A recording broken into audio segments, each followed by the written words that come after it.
in looking at your body of work, two words immediately come to my mind, storytelling and advocacy. Can you walk us through a little bit of the story of how these ideas came into your life and got you to where you are now? Wow. What a big question.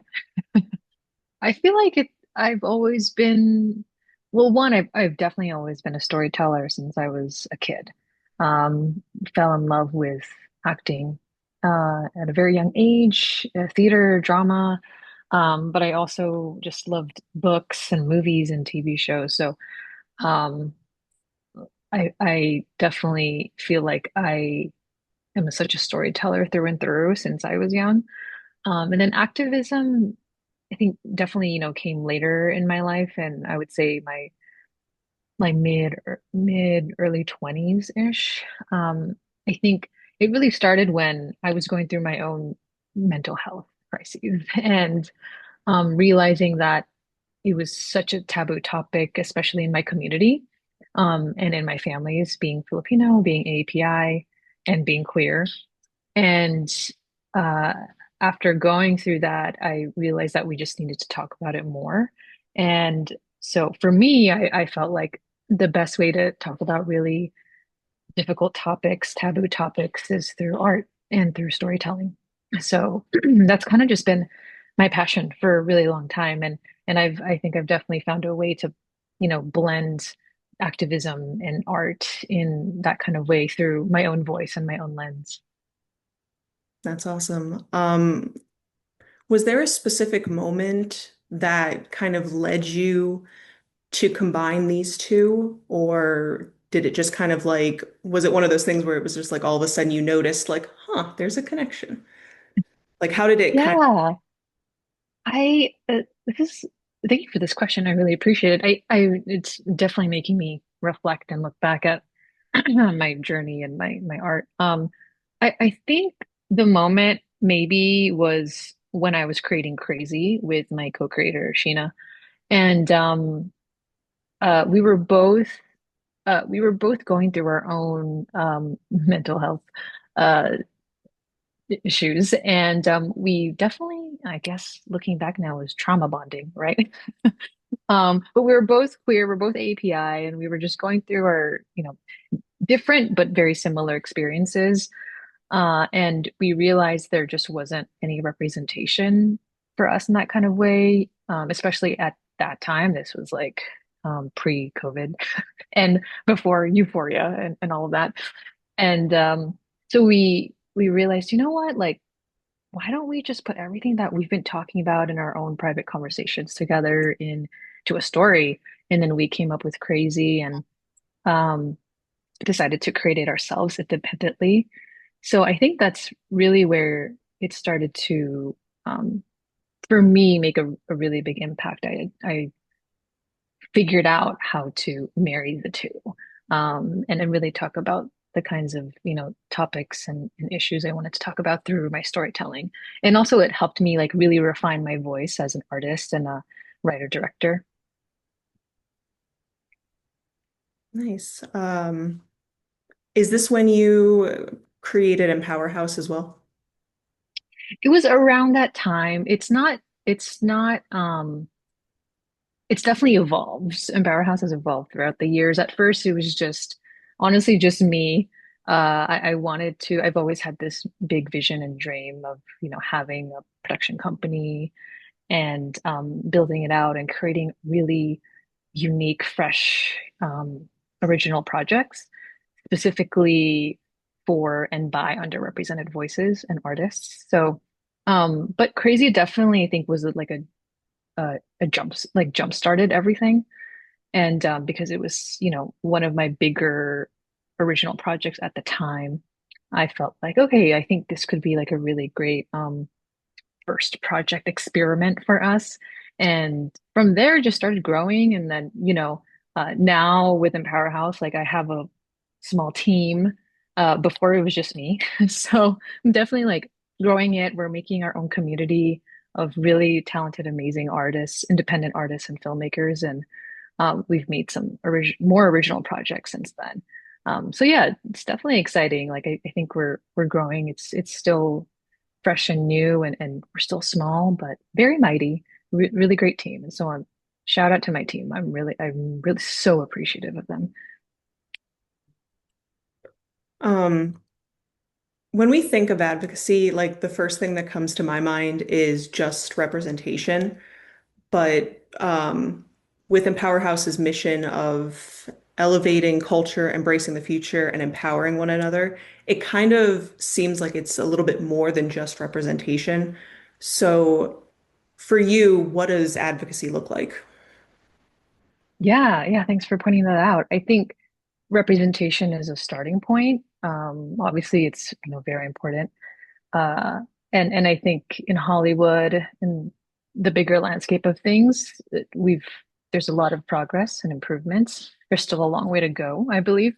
Uh, but for me, advocacy is really showing up in ways that um, showing up in communities, in our communities specifically. So, like with Empower House, yes, representation is a part of it, but it's also needs to be combined with inclusivity. And for me, inclusivity really starts with, like, for example, in our projects or a mission that we have, and I'm very proud because we've been doing this since the beginning, is making sure that we hire and create community with in front and behind the camera, right? So like for Crazy, for Thank You for Breaking My Heart, for all the projects that we're currently creating right now, we are making it a very conscious effort to hire people of color, LGBTQ women in front and behind the camera, because I think there's a lot of noise in Hollywood and the media, and there's so many projects out there that are all about like diversity, diversity, and they speak about that. But then putting it into action is a different thing, and also not just front facing, not just like casting, people of color or marginalized folks in roles, but at the same time, it's like we need to look beyond that. We need to look at, okay, who are the executive producers on this project though? Like who are the writers, the directors? Whose lens are we telling these stories, right? So that's a big part of it, of the advocacy that I do for myself as a writer, director, filmmaker, but then also with Empower House and as a team. That's a big, conscious effort that we make sure we do for every single project. And it's vital and extremely necessary. I agree. It's good to hear that things are improving, but as we all know, there's always a long ways to go. Yes, yes. Slow progress. Um, a lot of topics like this that are very necessary are also very uncomfortable, very stigmatized, and as you mentioned earlier, taboo. So how do you how do you balance creating stories with these topics while also, I guess, getting people to listen? Mhm. Yeah, that's I think one of the, I don't want to say hardest things of, creating stories like this, but it's definitely a balance. Trying to find the balance is um can be difficult. So, for example, like for Crazy and Thank You for Breaking My Heart, mental health is such a huge topic in both of those projects, um can be very heavy, can be really dark. Depression, suicide, anxiety, all of those things are um, you know, pe many people experience this on the day to day. And so it is a sense that these are sensitive topics. So for me, I always ask myself, what's my approach? What have I been through personally that I can, you know, showcase in my art and in these stories, but also, uh, to your point, like how do we make people listen? For me, with these projects, I tried to, especially with Crazy, because it's super comedic, is trying to find that levity and that comedic lens through it and that voice, while also treading the line, right? Because if with comedy, like you don't want it to be like a punchline, right? Like because it is a serious topic. Like this isn't mental health is not a punchline. It's not a joke. But we can find really funny, hilarious ways to look at it and present it and express it, right? So like with Crazy, we really wanted to, use a tool of breaking the fourth wall, which was, I think, really, really fun. And yeah, finding comedic ways to do that. And then with with Thank You for Breaking My Heart, it leans more drama or dark comedy, I guess.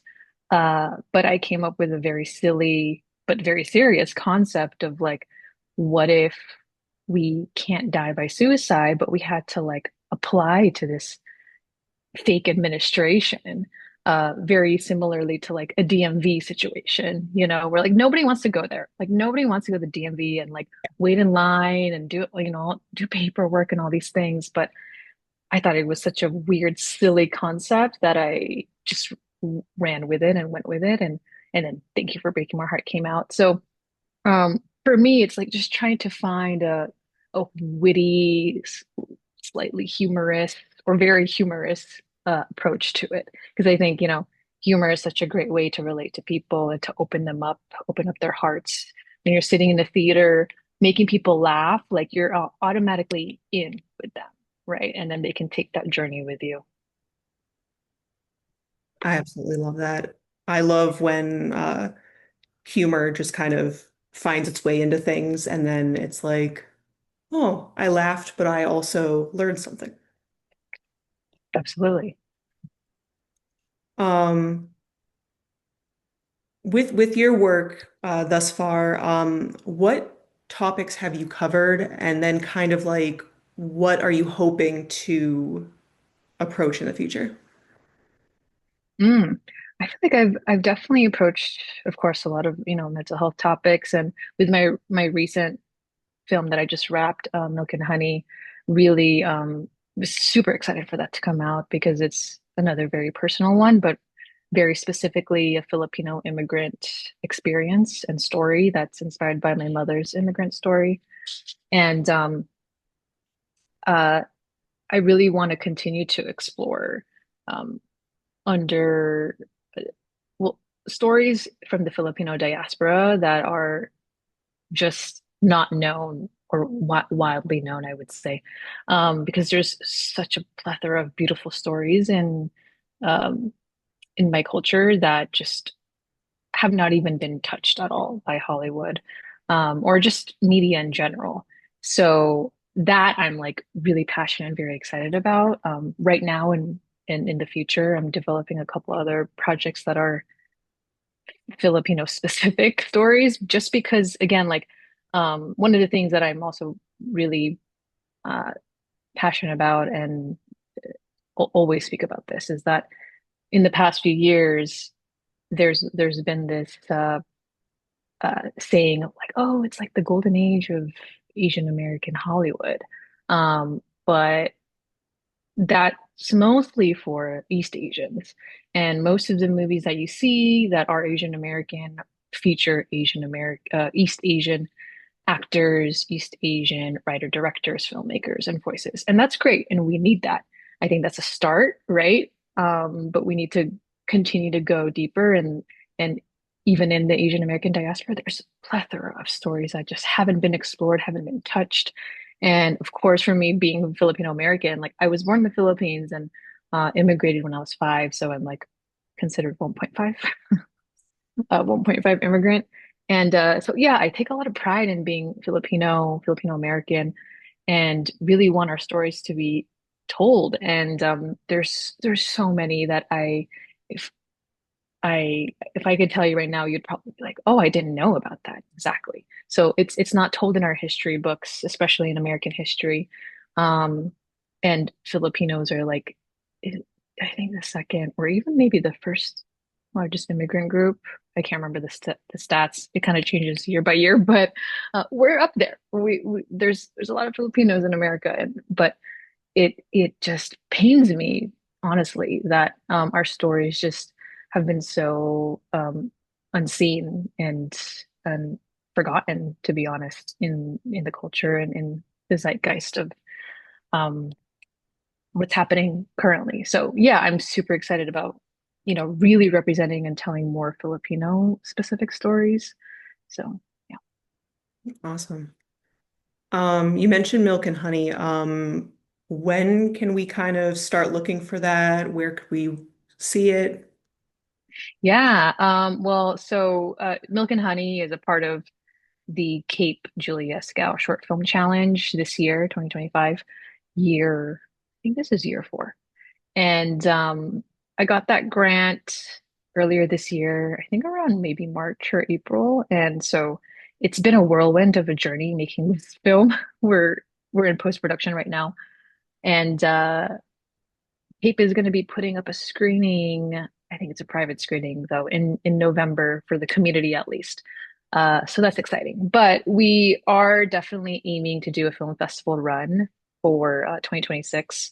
So definitely stay tuned for that. I'm very excited to start getting that out there, and who knows where that will lead. But it's yeah, very special project I think for, again, like for my Filipino American community.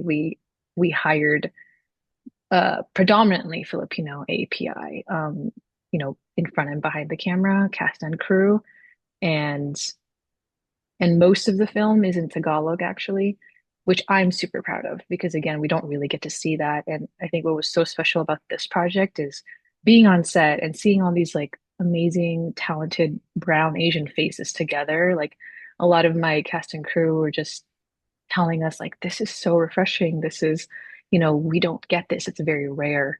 So that like I'm so proud of to be able to like cultivate that with my community. That definitely fills me up. I love that. I love that just the idea of like cultivating community um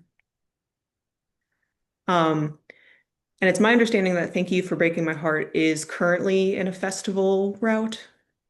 Yes, yeah, yeah. We started our film festival circuit this year, and still continuing. I believe our, can I say this? Because we have another film festival. We have another film festival coming up. We have a few more. I don't think I can say it yet because they haven't given me approval. But we have uh let's see, how many festivals have we done so far? We did LA Shorts, which was really, really amazing. That was our LA premiere recently. Houston Asian American Film Festival. Shout out to them. They were really great. Fed us a lot. What else did we do recently? Oh, Out South, North Carolina. That was such a fun festival. And that was also our first specifically queer, like LGBTQ film festival. So that was really special. And then we have a few more coming up that I will share once I can. And you can find us on socials. That's where we will announce all of our film festival runs, film festival screenings. Are these socials specific to the project, or is it more like Empower Houses in yours? Uh, Both. It's definitely both. Sounds good. Sounds good. Um, with the idea of cultivating community and having previously unseen stories being told, um, what can we as audience members do to help the cause, help advocate for uh, these topics and stuff like that? Mhm. I think in I think it depends. Like for me, it's what do you do best? If you're an artist, like how can you through your art speak to these topics, but in your unique way, in your unique voice and lens? Whether that's like, creating a painting or and sharing it online. I think that's a big piece. That would be my like I think overall advice is speaking out and not being afraid to speak out, um, whether that's online or in your personal circles. And I'm a really big advocate too of actually having these difficult dialogues and conversations with your own friends and family members.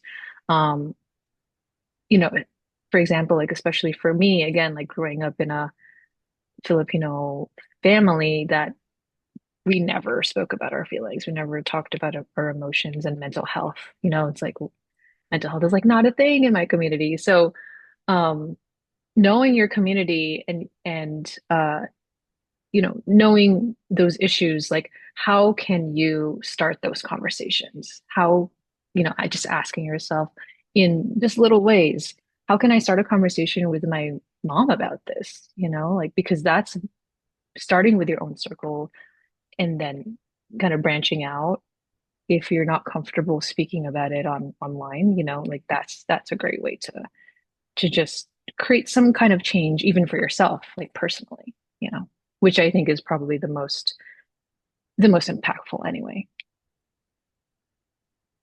I like it. That is excellent advice for sure. Um, those are kind of all of the questions that I have for you. But is there anything that we haven't touched on that you would like to add? Hmm. What would I like to add? What do I want to talk about? I feel like we did talk about most of my projects. Went through crazy and thank you for breaking my heart, Milk and Honey. Wow, you like really touched on a lot in like a very small amount of time. Those were really great questions, so I appreciate that. Thank you. Yeah, I don't know. I don't know if I have other. Yeah, we talked about. Did I miss any projects? I don't think so. Yeah, I don't know. I don't think so. Yeah, this was great. Thank you. Very succinct. Well, I appreciate you chatting with me about all of these topics, and I'm very excited to see your work. Thank you. I appreciate it. Yeah, thanks for taking the time.